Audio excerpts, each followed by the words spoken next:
I fucked up, do do do do do do. I fucked up, do do do do do do. I fucked up, do do do do do do. I fucked up. So anyways, last time a fan so kindly pointed out, I am actually grateful for this because none of us noticed it, but we did in fact skip volume 5 when we moved from 4 to 6. And Nick Nack did not notice. I'm sorry, who's the one that looks at the schedules and actually read these books ahead of time? I had the numbers down and you said the numbers were there for like 3 months in advance for you to see. And you said nothing. And I'd read 5, so it made sense to me. You're the one that fucking wrote the numbers down. But you have the ability to double check them. Do you know how many things are on that list? That's not the point of the list. You had the ability to double check them and you just didn't. Anyway, so... We're going to blame this all on me, guys. Yep. So, here's volume 5, which Nick Nack has now read. And here's volume 7, which is the newest one These out. are your books. Yes, and I read number 5. So 6 made perfect sense to me. And if I hand you, like, Pokemon 4 before we read Pokemon 3, you're going to blame me for that, too. If I notice it, then I am.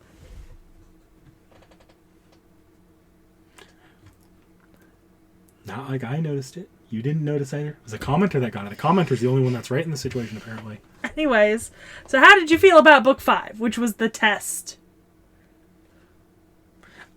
It probably doesn't help that I knew exactly what happened after this. So it's a bit of a testament to my thoughts on book 5 that I could read book 4 and book 6. And I felt like I missed nothing except for the fact that there are these characters that just kind of popped up. I'm like, oh, I probably know them. It's been a minute, but I probably know them. So I'm just going to read this and try to catch myself up as I read. I don't feel like a lot happened in book 5. It was one of those middle tests that didn't seem to disqualify very many people. Yeah, I mean... At least no one that I immediately recognized. Yeah, no. I mean, once again, it's mostly the same cast from Volume 6. Yeah. And it's just another phase of the test. I think they work well together, but I don't think on its own it's anything special. Like, if we had read this and then a few months later read Volume 6, I probably would have forgotten everything that happened in this volume. Yeah. In fact, I don't remember a single thing about this volume, to be honest. What you need to know is this is part of the test arc, and you do need to read it, but it's not like a standalone volume that's particularly stunning on its own. It's part of the test arc. I do hope that they get to the test arc in the anime. I hope that they end season 1 on the end of the test arc. I hope so too, but that's going to depend on the format of the anime. I think, because the chapters are all kind of their own individual stories most of the time. Also, because remember, at the end of 7, there's that confrontation with Sari about, like, whether or not they get the, like, Adventurers Guild, and she, like, looks at, like, fucking Fern, and she's like, nah, bitch. And then she looks at Fern, and she's like... That was Volume 6 going into Volume 7. Yes. But that's what I mean, like... I hope this is where the first season ends. That would be a good ending point. You have a couple arcs before that. You could do them in a couple episodes each, and then just like one 4 episode arc, maybe 5. So if the anime emphasizes the plot, yes, I think you're going to be right on that one. If it really wants to emphasize the more, I don't want to say fillery, but more Iashikei, more feel-goody chapters, like if we want to spend an entire ass episode on Freyren restoring a statue of Himmel, then I have a feeling it's going to end on that demon arc from a few volumes ago. If it's like 12 episodes. I could see that. I think I could see it ending there, but I have a feeling that they're going to lean a little bit away from the Iashikei here. I don't think that this is going to end up as an Iashikei coded show. I think it is going to make it to maybe here. That would be my guess. So this is good. I like this in the context of the greater series. Then we get to 7. Well, actually, no, we get to 6, but go see last episode for 6. Fuck off. Anyway, so we get to 7. So they've returned to their journey. Because now they can go. Well, at the beginning of 7, we get... Well, Fern was still at the end of 6, but at the beginning of 7, we get... Fern? Fern. Yep. Fern gets passed. Yep, Fern gets passed. Also, Freyren is banned from the fucking... from any of their facilities for the next 100 years. Yeah, which is fucking hilarious. So, officially, the little party of 3 gets to move on. so they can pursue into the north in search of what they need to go to, which is pretty cool. Also, we get a dragon. Durgan. Yep, there's a dragon. Also, there's a statue of whatchama. Himmel? Yeah, but the hero of the South from like before Himmel. Oh. That's who he was. Yeah. It was the dude of the South, and there was the Demon King, and it was Schlachts. I don't fucking know. It's all German, and the names are like, a lot of it's German inspired. From what I've heard from a couple of commenters, like Freren means cold, and so a lot of like Himmel stuff, like it's German inspired, so not the best German pronunciation, so I'm just not even gonna. It's bad. But there's a dragon. We get a dragon. I'm so excited that we got a dragon. Also, another person who's like grandfather knew Freren.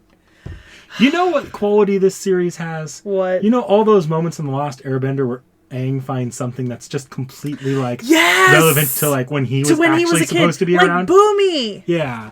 My god, that is what this feels like. And then there's times you can't tell whether or not he's bullshitting or if that actually was something. Yeah. Yeah. In fact, we get a 3-headed dragon. Durgan. Tri-Durgan. Tri-Durgan. I like it. You know what it feels like? This is a return to the books before the test. Yeah, this is a return to the same vibe as the books before the test, where they are actively seeking out a final destination, but along the way just doing little things here and there, meeting up with people who Freren like knew the parents or grandparents of, and just in general kind of like interacting with one another and the world around them. I have a feeling by the end of the next volume we're going to get into another little mini arc. That feels to be the pacing. Yeah. Yeah. That feels correct. It's going to be a hot minute before the next volume's out in paper, though. Summer, I think. Well, they always try. Once they decide to localize it, there's that period where they just release a bunch in a row. And then after a while it becomes like, okay, now you're waiting about 6 months to a year for the Japanese chapters to catch up. Yeah. You'll get a volume about 6 months after Japanese gets it. Yeah. I am really enjoying this series, though, thus far. Like, I have really not found anything to dislike. I just think it's a great series. I love the premise of it. And I kind of like that whole, like, journeying with someone who's, like, way older than they look. And so, like, things are happening and they're just like, oh, yeah, that was that one thing from, like, 200 years ago. It's kind of fun. It gives you, like, a lot of context about the world. Mm-hmm. Like, you get a lot of, like, charming anecdotes about, like, other characters who you're not actually gonna meet more than, like, just, like, a statue or a mention. But you actually get to know them from, like, the perspective of Freren. And it's kind of nice. It feels like we're reading Freren's diary. You know what else happened in this book? What? There's that budding romance between Fern and the other guy in their group. And the other guy has no idea what he's doing and goes to the worst possible person for advice. Oh, he's a fucking moron. Why would you go to Freren? Yeah, no, he's a fucking moron. Do not take Freren's advice on dating.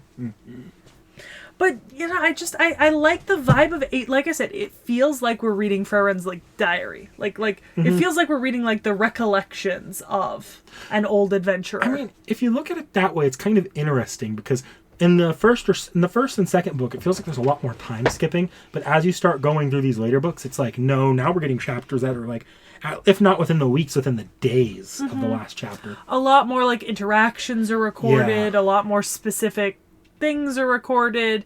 It almost feels like you know how Himmel was trying to get her to, like, understand human experience more? It feels like we're actually seeing her start to understand the fleetingness of human experience now. Now, that's one possible way to read it. That said, I don't want to, like, throw too much credit there that way, because I also don't know if it's necessarily that's the case, or if after a few volumes the author's like, okay, if I'm going to continue this, I need to have some sort of, like, I need to have more of a connecting thread between these. So we're going to start, like, actually having more solid, like, continuing plot lines. Mm-hmm.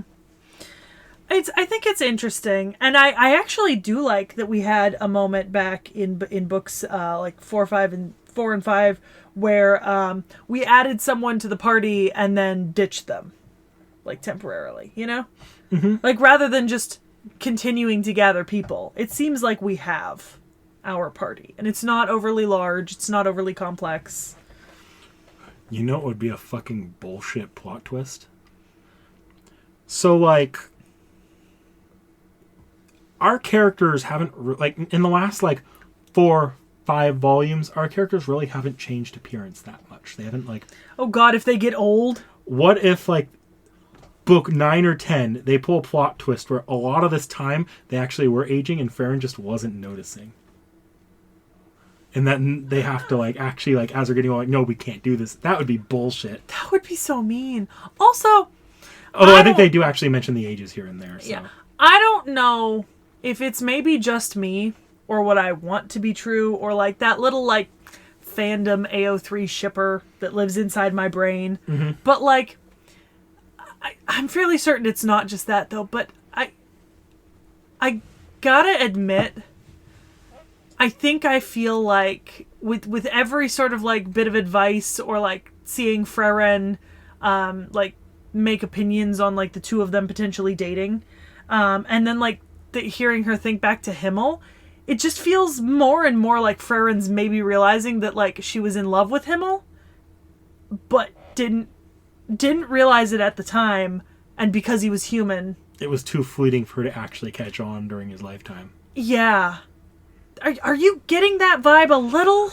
A tiny teensy bit. Like I don't know if I'm right, and Yeah. maybe it'll just be that they were like siblings by the end of it, but like it feels like it. She, like, out of everyone in the party, she remembers to Himmel a lot. And she remembers like inane little things about him, things that he liked, things that he said specifically, not generalizations. And like she seems to be very, very fond of these memories, you know? Yeah. I don't know. That's just my vibe from it. Yeah, that's not something I don't know if the series would ever really touch on that, but it's something that makes sense if you start piecing that out. Yeah. But with that being said, we will be back when Freren has another book for us to be back with. So, like, comment, subscribe. It will be number 8 this time. In order.